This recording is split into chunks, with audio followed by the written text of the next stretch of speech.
Hey, how's it going? This is Josh, and I want to welcome you to episode 2 of Tech with Josh. This episode is titled The 2020 iPad Pro Just Changed the Game. Why, you ask? Well, it's new. No, seriously, it actually brought a ton of new features that's amazing for pro users. Let's dive in. The first feature I want to touch on is the M1 processor. For any of you that have been keeping up with Apple, you know how powerful it is. For those of you who haven't been keeping up or don't know what the M1 is, it's the new SoC, system on a chip, that Apple developed using the ARM architecture for the MacBook Pro and Mac Mini and MacBook Air back in late last year, around November. And they moved away from Intel and AMD, so they're providing their own CPU and GPU to their machines, and it's amazingly powerful, and it uses less energy, so the performance per watt is so much stronger than Intel, and it's cheap. What do I mean by cheap? They were able to give this much power at the same price point as the previous offering, and now they're bringing it over to iPad Pro without increasing the pricing. So this processor outruns most mobile chips, and now it's part of your iPad Pro. What does that power mean?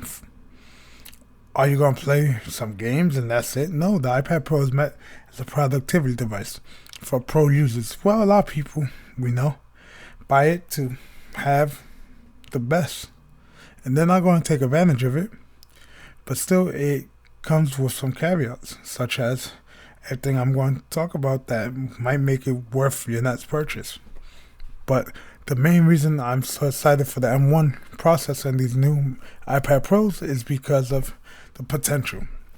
Like I said, it's a pro device, or that's what it's supposed to be, but applications such as Logic and Final Cut Pro are not on it, and those are Apple created apps. Apple developed these apps, and they're pro apps that I use on my MacBook Pro. A lot of other users use them, but we don't have access to on the iPad Pro, so we have to use things such as LumaFusion for video editing on the iPad Pro, or, God forbid, iMovie. So with this, we might see ports of these applications, and the reason behind that is because of Rosetta 2, which is what Apple has for their legacy apps to work on the M1 Max. So if they can do that on the MacBooks, why can't they do on the iPad? Which is what they can do with the new Swift design coding they're using, that gives you a unified app that works across different things, iOS, iPad OS, and also Mac OS. So besides the M1 processor, the next thing I want to talk about that makes this a real pro device is something that's only coming to the 12.9-inch variant of the iPad Pro, and that's the mini LED screen. What is mini LED? It's the technology. So LED is a light bulb, basically. So mini LED, there's 10,000 miniature LEDs inside the iPad Pro 12.9-inch screen. And why is that important?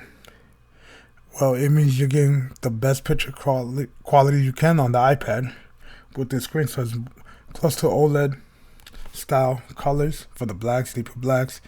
It's high contrast because it's the same contrast ratio and technology as the Apple Pro display, which is a 6K resolution screen with a 1,000,000:1 contrast ratio. So HDR content will look amazing on there.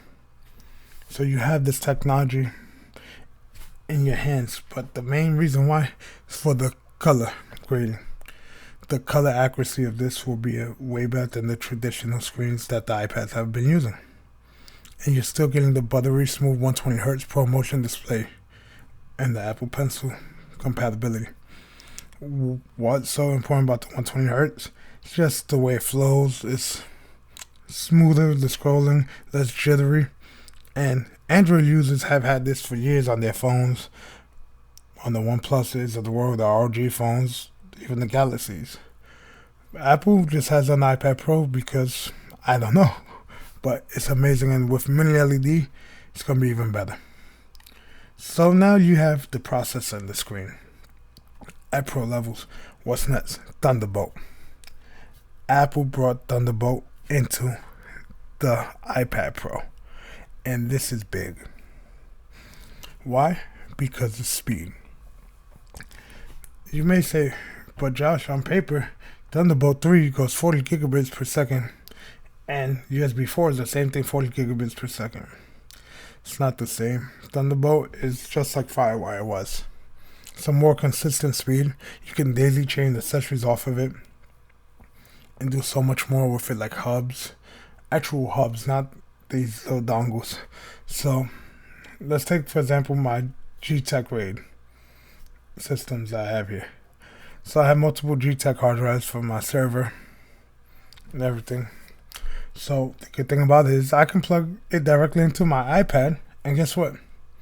Transfer files full speed that way and work off of it. If Final Cut Pro comes to the iPad, wink wink, Apple, come on. So if Final Cut does come to it, or Logic, or any of these pro apps, you will be able to work off external drives at full speed, so you don't have to put anything onto the iPad storage. Like, I know you can work off USB-C, but it's so slow when you're working with big files. And if you're recording with a Red Magic Pro camera or whatever, Black Magic Pro or Red camera, those file types are large. A lot of people can't do their workload on the iPad with that, so they have the MacBooks. And people like Austin Evans and MKBHD, they already swapped to the M1 MacBook Pros because of the battery life with them are amazing, and also the performance. So if you're getting that same performance in the iPad form factor, which is small and portable, why wouldn't you? And then also, it seems with the photo that Apple put out with connecting it to external display, with Thunderbolt, you don't have that 4:3 aspect ratio anymore. You get full screen, which was so wrong. You get this iPad Pro, the 2018 or 2020, and you plugged it into external monitor, you got black bars. I'm not playing CSGO, bro. I don't want black bars on my screen. I want to be productive. And hopefully they make it work as a second screen now with Thunderbolt, instead of just mirroring your display, except for certain apps, for like LumaFusion with your timeline, everything. But hopefully we want her hope. So the next thing, that's a game changer, 5G. On the last episode, I talked about the hype. Well, I've been using 5G since I got the iPhone 12 Pro Max, and I'm in New York City. 5G works well when it works. Let me just say that. When it works well. When I was in where was I? Philly? I hit speeds of over 700 megabytes on my phone. On the phone, do you need that? No. But on the iPad, yes. So I have an iPad Pro 2017 10.5 inch cellular, which I use, and I use as a hotspot for my MacBook Pro when I'm not home. When I'm traveling or something, I don't like using public Wi-Fi.